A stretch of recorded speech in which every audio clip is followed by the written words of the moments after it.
recording. Okay, so I'm gonna connect here to our remote desktop.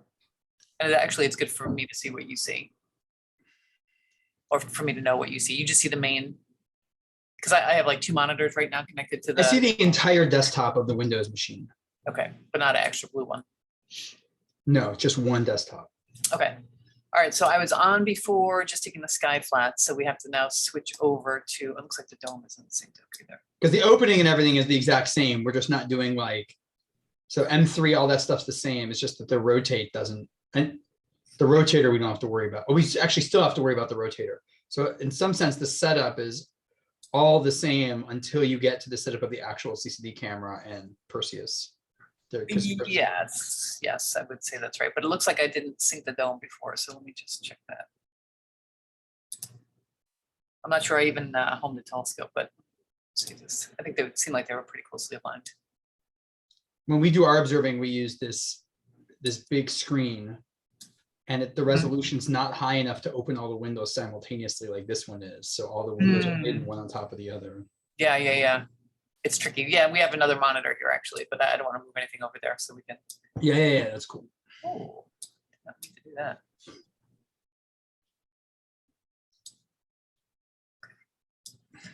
All right, so it looks like the dome is catching up. So the dome's at 245, the telescope's at 240. Okay. So, okay, right. So just to check, yeah. So like you said, we're in port 1, right, for the instrument port. And I had connected the focuser, which is now on COM 11. So that's in all of our troubleshooting in the last couple of weeks, somehow the COM ports got renumbered, but. So the focus is COM 11 on the right there. Yeah. Yep. And then, okay. And then for Kepler, we're trying to bring the focus basically as close to 0 as you can, right? So I was doing the sky flats in Kepler and the focus is at like 7. And then, so I know for the spectrograph, we're usually around 23,000. So we can just bump the focus up to that right now. 23,000, put that in the target get, and then go to. And okay, and then in Maxim DL, so I'm gonna minimize the camera because I think we're in a good setup here. Now until we decide to move it. Although we could actually go to, why don't we go to our target? So we'll go to the catalog, and just to start out, we'll do Vega, if that's okay with you. Okay, Greg? Yes, it's fine. I'm just trying to keep up with you and write notes. No, tell me to slow down if I need to. So focus at 23,000. When you connect the focus. COM 11. Yeah. Okay, and then Perseus, I'll just show you right in case it's not connected. We just click on the button to the left to connect. And then we want to go to port 3 for the spectrograph. Okay.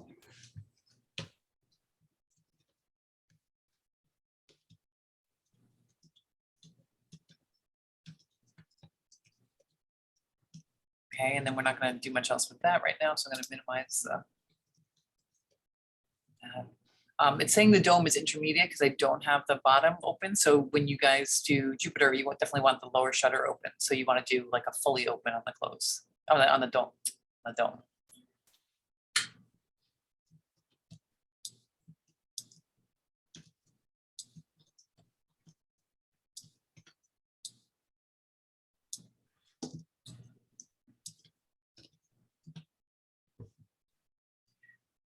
Okay, so I am going to move us to Vega. So just to check, right, if we click on this, the azimuth and altitude are pretty good, right? It's plus 62, just to make sure it's not in a range.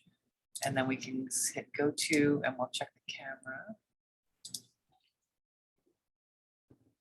So telescope is in position, the dome is still moving. But you can see kind of the bottom shutter still up there on the dome.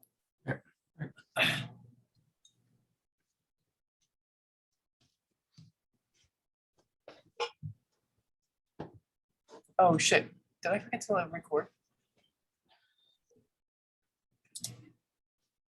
No, we are, no. And the rotator's on? Yeah, are you seeing a record button? It's recording. Okay. The rotators are always on. This is where it was last night. It's kind of weird. I remember we had this problem where it was all the way at the edge and you were. Yeah. So last night, what we did was just to make sure that it wasn't really over here and having a reading problem, we just set it to like 350 or something like that. So we could try that and just make sure that it is in a reasonable range. Because we had this weird thing where it looked strange for a while. All of a sudden it was, I mean, back when we were doing it. But this looks like it's doing the right thing. Yeah. So wait, why did you move it to 350 and not leave it where it was? Because it seemed weird to me that it's on the high end, but it's reading out. Oh, okay, yeah. And it might just be crapping. So I just want to make sure it knows where it is and that we're, not in a position where it's going to need to like rewind in the middle of an observation. Right. And rotator and focus are both in COM11. That's right. Yeah, it's an integrated unit. Rotator, focuser. Oh, so when you connect on focus, will it automatically connect the rotator, or do you have to connect? You just do one. Yep. Okay, so I'm going to minimize the camera. Okay, and I'm actually going to hide this part of the screen now too, just because we don't need it once we're on target. Okay, so then the next thing we do is set up Maxim DL. And so it was connected to Kepler. So I'm going to go to the camera control. Let me just bring that up. Can you hang on for 1 second? Yep.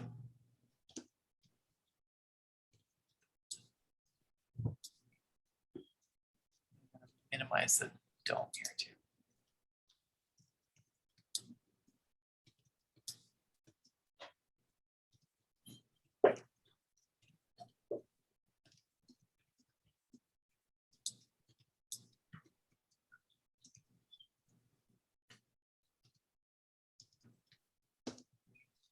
Okay, set up Maxim DL. Yep, so we're going to set up Maxim DL. So we're going to the camera control. So we can either find that under view and then camera control. Oh, actually, while we're here, I'm going to actually do observatory control because I always forget this. So under view, we'll first do observatory control.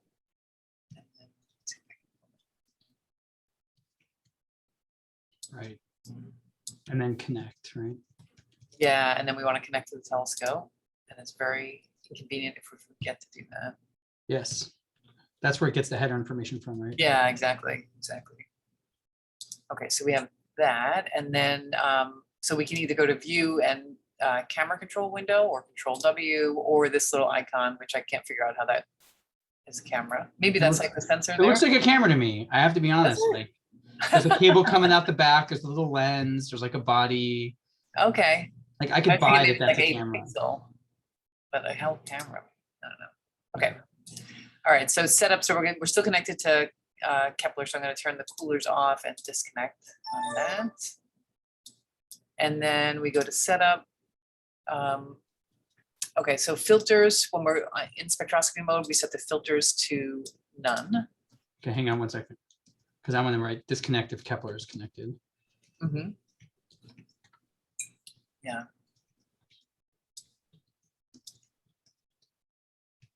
Okay, and then what did you do after? Sorry, I missed a step. You did.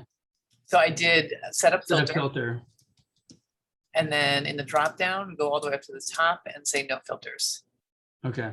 And then okay. Okay. And then we're going to go up a little bit on camera 1 and say set up camera. ASCOM is still correct, but in the advanced, we'll be able to pick the spectrograph camera rather than, or the guide camera rather than. So right now it's on Kepler. And again, if we click the drop down menu and go almost down to the bottom, it's QHY, CCD, cameras, and guider is the one that we want. Okay, hang on. Let's choose QHY, CCD. Dash cameras. Dash cameras, dash guider. Dash guider, yep.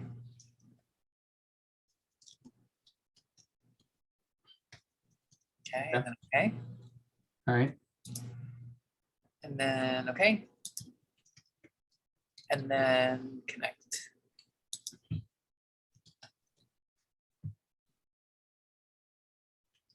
Okay, so then we can go to expose. Wait, do we have to turn the cooler on for the spectrograph? Oh, good. Yes, good catch. Thank you. Yes, cooler's on.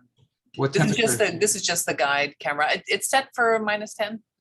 Okay. I'm not sure if it actually ever gets there, but.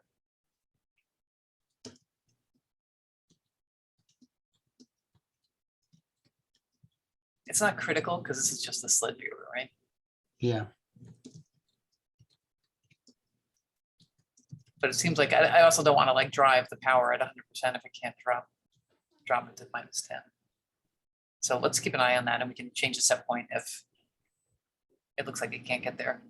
Just so it's not working all the time, basically. Yeah, yeah, exactly. Okay. All right, so then in expose, we can just do a single or even continuous readout of with Vega, a half second's probably even too much, but we do 2x2 binning is So then we're fine. gonna expose. Okay, so we're not gonna look at it on the guide camera first. We are. Okay. All of Max MDL is controlling the guide camera. Okay, but first we're in the expose tab. I can't see. You're in the expose tab. Yes, we're in the expose tab. Yep. 2x2 binning. Okay. Yep, and then I have it on And continuous. you said fast readout mode? I would You just have it set on to a half fast a right now. second. No, the readout mode Where do you on the see? left. Oh, yeah, I don't even actually never even noticed that. Don't even know what that does, but we can test it. Okay. So let's start, and we should see Vega in the field of view. Okay, so I'm confused. Sorry. You did expose. Oh, Max MDL just controls the guide camera. We use another software to take the actual spectrum. Exactly. Gotcha. Okay.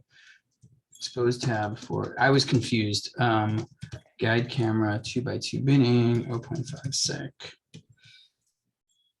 Okay, and then I remember that. I'm remembering now that we like played around. You can see the slit runs left to right, right? Yep, exactly. And it's a little tough with Vega. It's very, very tough to see the slit, but I can see it down there. Yeah, I can see it too. Yeah, okay. So then we can go over to the mount And tab. you're just doing continuous. Okay. Yep, continuous readout. So I have no idea what the That's fine. mode is. Yeah. I'm guessing that, again, I was confused about if we were taking a Spectre or a guider. Yeah. No, we haven't even But started. this fast is probably just fine. I mean, it's not, But we should actually, while I'm thinking about it, we should actually start up the Spectra software just in case it's got to cool down the camera. Right. So Demetra is this little like rainbow leaf thing. We're starting that. I don't know why it's so slow right now. Okay, and then we're going to manage observations. And okay, we want to change the folder. What is today? Today's the 7th. Thank you. Okay, so in MaxMDL, it will generate the folder automatically by date. Whereas in spectroscopy, we don't have it set up that way yet. So it's bringing us to the telescope drive. Wait, how did you get to this thing? I was typing and missing. Okay. So we can start again, right? So this is what opens when you open Demetra. Yeah, you hit manage observations. I got that. Okay. And then we want to change folder. Change folder. Okay. Yep. Okay, so it's in the telescope drive and then under spectroscopy. And we want to add a new folder. Oops, not there. Let's cancel that. So just, I guess, under spectroscopy, we want to add a new folder. Yeah. And then we can rename it down here, Yep. 2021 1107.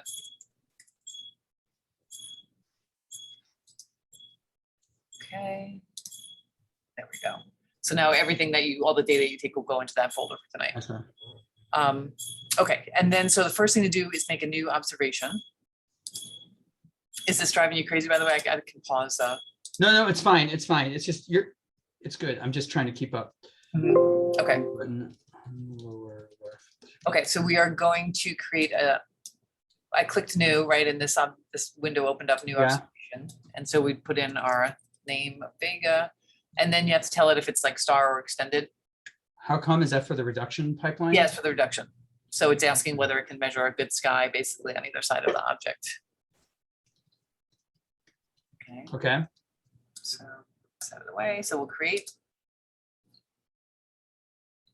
And then, there's all these different tabs and stuff, and, you're working to make them all green through the course of getting your observation. So the first thing that opens is the object, which we just say is Vega again.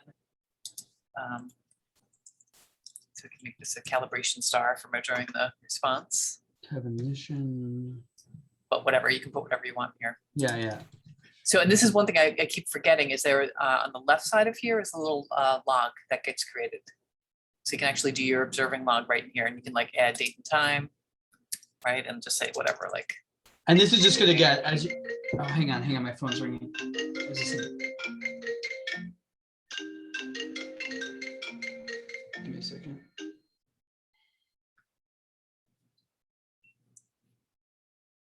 It's my dad. I just have to tell him I can't talk. Okay.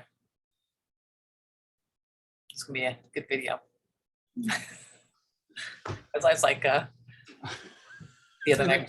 You're swearing. My I dad's know, calling. exactly. Exactly. And then, and so like, okay, this is just, it's just this running log. As we do all these things, we'll just keep that up. Okay. Do you advise keeping the log here or probably keeping a Google Sheet is better? Yeah, I think doing both probably is good. And in reality, it's so like the file names are so self-explanatory that I feel like you almost don't need a log with Yeah. you know, everything's going into the same folder and it's got time, date, and exposure time stamped on it. Okay, so we have our objects set up and then we go to images. Okay, and before we can expose, now we want to go back to Maxim DL and let me just say actually here, I just want to make sure that this is connected. Okay, so I just did, just to test it, right? If we can close this again, but I'm just selecting object here in the images and acquire, and then it opens up this tab that just tells me we're already connected to the camera and it's cooled. Okay, can I write that down? Can you give me a second? So under images, click project under selection. Actually, Rose, you know what? You go through this and I'll take notes later. Okay. That way I don't have to keep stopping you because you're recording it. Yeah. All right, so let's go back to the continuous readout now of the slit camera, right? And we want to get the Vega on the slit. And so we never exactly know, you know, because depending on where the rotator is, right, our arrows are going to move things in different directions. So, so for starting out, we're just kind of leaving it on 15 arc seconds. And hold on one sec, somebody's at the door.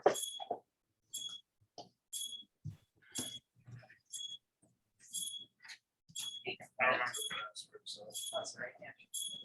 I'm speaking of recording, we've got to do this across the video screen. So, Kansas, 'cause it's gonna be sensitive.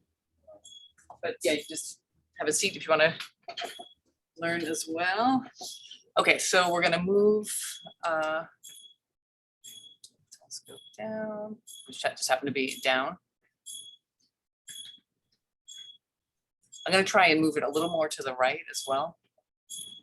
To get it more in the center of the slit. Yeah, exactly.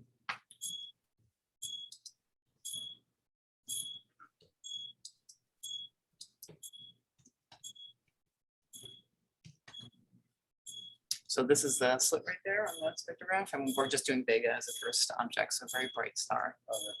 So we could check the focus, but Vega is not the best object to do that for. But this one looks like not bad, this little star next to it. For what, for guiding or for? Just for the focus of the spectrograph. Oh, just to focus it by, okay, okay. Yeah, I mean, maybe it's a little bit out, so we could try here, right under focus. It seems to always be like right around here, you know, so we could try like. You want to take a longer exposure just so you could see that star better? Maybe you can see it better on your screen or. Yeah. Greg, this is Alex is here. I don't think you can actually see him, but. No, I can't, but hi, Alex. Okay, so we'll do 1 second, big will be. Okay. So let's just try bumping it up by 500. So 23,500. Okay. That seems like it got worse. Maybe. Let's make sure we'll go to 24,000.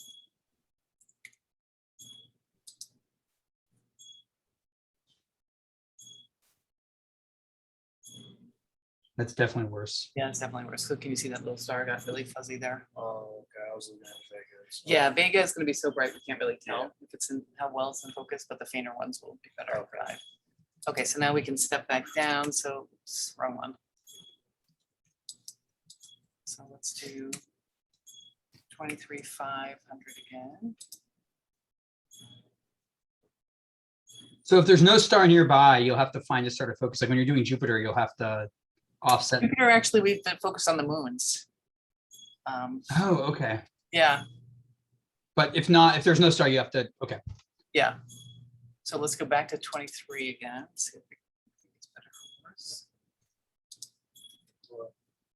Hey, how's it going, Mitchell? Good.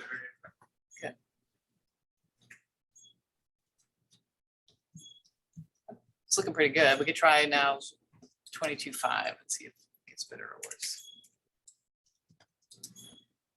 And for Vega, it's not super critical to be like in the perfect focus, but okay, that got worse, I would say. All right, so we're gonna go back to 23, I think.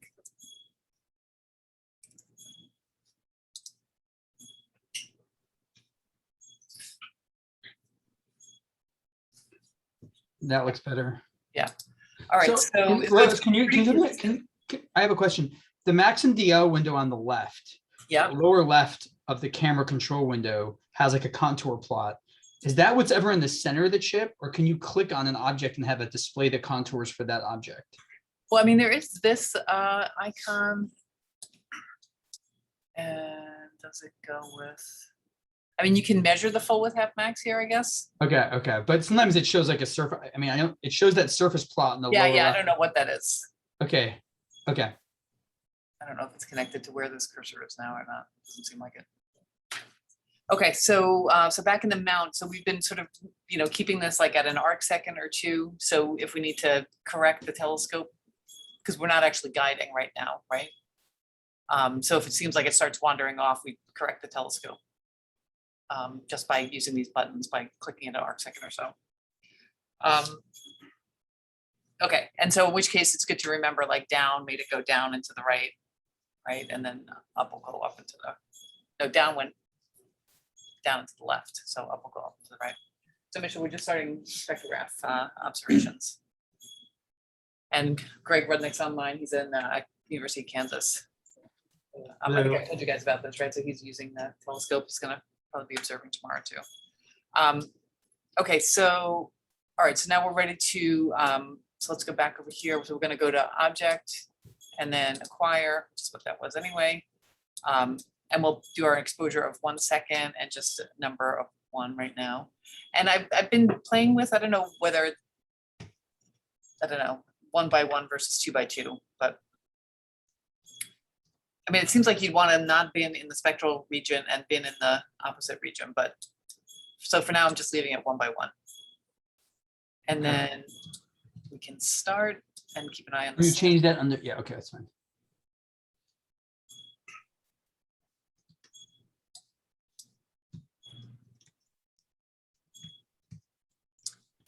Okay. Auto. Nice. I just clicked on fit and auto, yeah. And then so here you can select the star, right? With the blue region, you want to select where the star is. And then you can select sky above it, below it. And we'll have to like refine that during the actual data reduction process. But so also under tools here, we can do show profile. You get this beautiful profile of Vega. Great. Okay, so I'll take like maybe 4 more just so we have a good number. And it looks like the telescope is keeping it pretty constant here. So you never bother guiding just because your exposures are so short? We just haven't, you know, set it up yet. But we definitely could. I mean, I've guided with another, you know, with our old camera on Max and BL, so we can do it. But So in this acquisition window, you got that by hitting the object, that object tab under basket selection in the main session window. Yeah, so the green thing, you clicked on that and that's what, object and then acquire, yeah. gotcha. Okay. You're saying that specific. The ringing, Yeah. yeah, every time it's done with an image, it pops it up. Yeah, and it rings, okay. Okay, and then so bias and dark, you know, if you wanted to do that, like we just do one of each, I guess, just to show you. Although we probably shouldn't, because light, I think, is still falling in on the spectrograph. So when you do bias and dark, I would put Perseus in a different position. And I usually we're just doing those at, obviously at the end of the night, right? And we can move it over to, let's say, position. Okay, so you're not doing them contemporaneously with the scientific. No, yeah. And even like from what we've been reading more too, even the flats, you know, in calibration, you don't necessarily have to do it right then. But I do want to show you the how to do the calibration. So let's go. So we'll actually go over to position 4, so we can stop guiding here. So we're basically done with Vega. So we'll move the instrument selector to 4, and then we have to bring up the box, which is over here. So this is the remote control for the calibration lamps, and we want to be on COM 10 and then connect.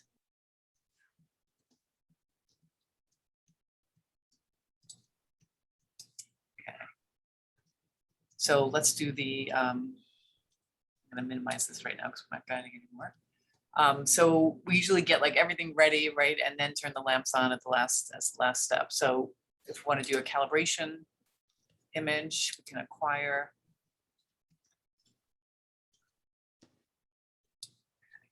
And now you can see it says basket is calibration. Oh, shoot, did not mean to start.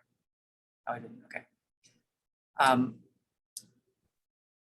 Okay, so I was testing this before, and I think we can do like a 15-second exposure of the arc lamp. So, and we'll just do one as a test.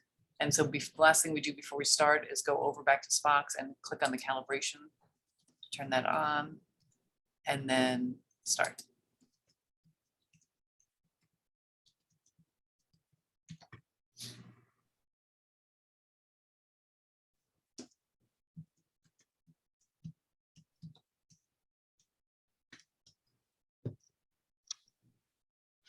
Rose, is this a CCD or is this a CMOS again? This is a CCD. Okay. Okay, so we can do fit and auto again, see if that displays any better. Okay. So it's got our, you know, our sky, it's actually in the calibration lamp. So just move this out of the way for now. So that's the line spectrum down there. It's not doing a great job with fit and auto. So I've just been bringing this down manually. Oh, it's saying something saturated.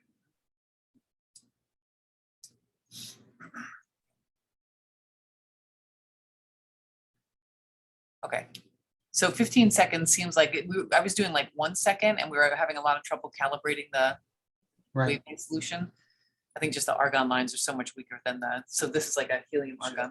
And I guess we don't, I mean, the only reason you don't want the saturate is because it won't be able to fit the line centroids sufficiently, right? But yeah, I'm not sure exactly what it does for detecting the lines. So we're still kind of trying to figure out that part, but it looks like, you know, if I'm just mousing over them, even the brighter lines are still like 20,000-30,000. So yeah, I assume we're okay there. I don't really care if it's not linear in the linear part, right? that's right. Okay, so we can, if we just want to finish that up, we'll put the lamp back on and, you know, maybe do like 4 more of those as well. I forgot, are you going to do Spectre or are you doing I think I'm doing Spectre. Yeah, okay, good. So this is all useful for you. I feel like that's more, that's like better for stuff, so. Yeah, or you could pick a nebula and do both, like an imaging and a spectroscopy. You get from like the imaging, yeah, I can't think of it off the top of my head. Well, so like, you know, we have some images or filters that will pick out like a particular emission line. So it's basically you're getting some of these narrow band emission lines, but it will show you where they're coming from in the object. Oh, You know, so some like the Ring Nebula, for example, you'll see like oxygen emission more in the center and the H alpha is further out. So that would probably be good. yeah, the combination is cool.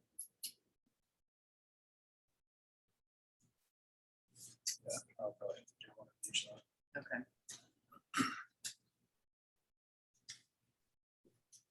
So look from, what's the wavelength range?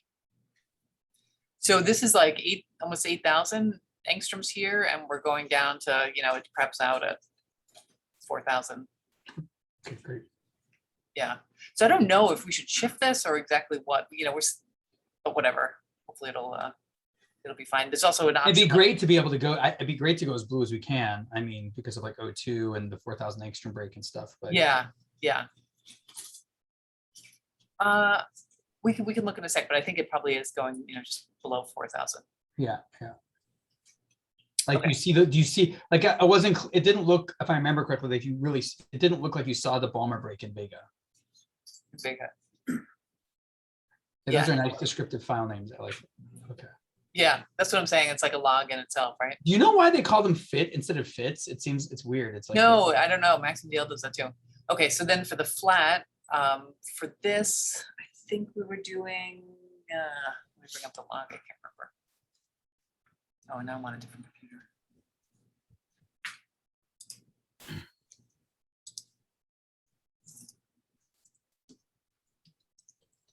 And the lamp is called calibration. Okay. Yeah.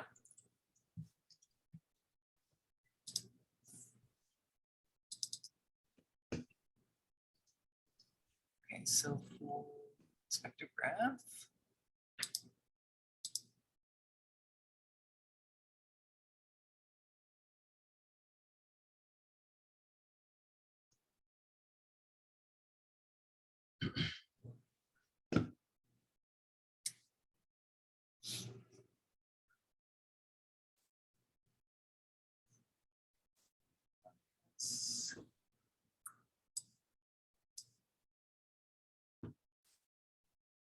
Okay, we're doing 5 seconds for the lamp, for the flat lamp. How do I get back? Oh, there we go. Okay. So, okay, so over here we can just do 5 seconds, and we'll do just one as a test. And then on Spox, we turn the lamp on and start. So it takes, when it's yellow, it means it's not on, or? No, yellow means it's on. And red is an alarm that we just ignore for the most part. I don't know Okay. exactly what's happening, if it's just hot or whatever, but. Okay, so that's our flat. And we'll And that's do, only that you only see that lamp for the flat light, right? sorry? You only see that alarm for the flat lamp. No, it was on for the calibration too. Okay. Like, you know, a second after the lamp goes on, it goes on, so. It seems like the lamp's still on and it's not a problem, so.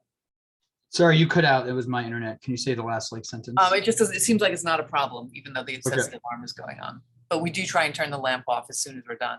Gotcha. Yeah, I have those notes in. Yeah. Okay. Oh, so you'd already tested the count, so it was fine. Mm-hmm.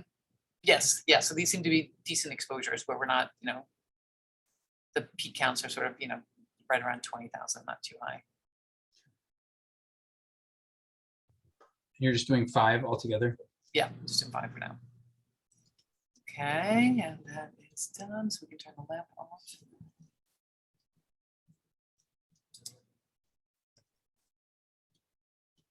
Oh, I put it in the calibration bucket. That's me in the neck.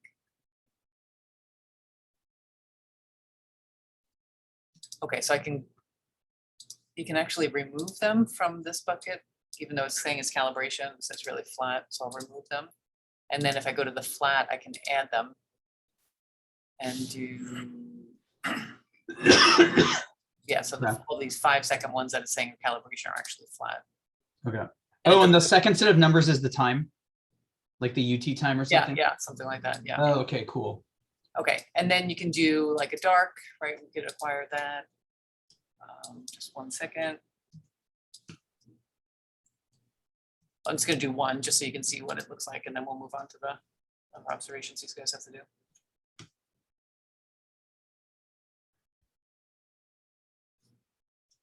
And I've been doing like 11 or so dark, something like that, and then a bias as well. We can acquire that. And then we should be writing down the exposure times of all of our science exposures, so that when we do the darks, we get darks for every science exposure we're doing. Yeah, I mean, once you add a new object, and if you don't have the right dark yet, it will, the object won't be green, right? So now you can see Vega turned green. So we have all of the data that we should need for. So if we were to, for example, take an object with 3 different exposure times to increase dynamic range, it would flag us if we didn't have darks matching all of those exposure times. No, it wouldn't. But if you're gonna do that, then I would make 3 different objects. And you do that under new on the lower left. Right. Gotcha. Yeah, so that's probably anything that you're gonna try and like extract an entire spectrum, make it a separate object. Gotcha. Okay, so that's pretty much it. So I'm gonna stop recording. Any other questions? Okay. I do not think so.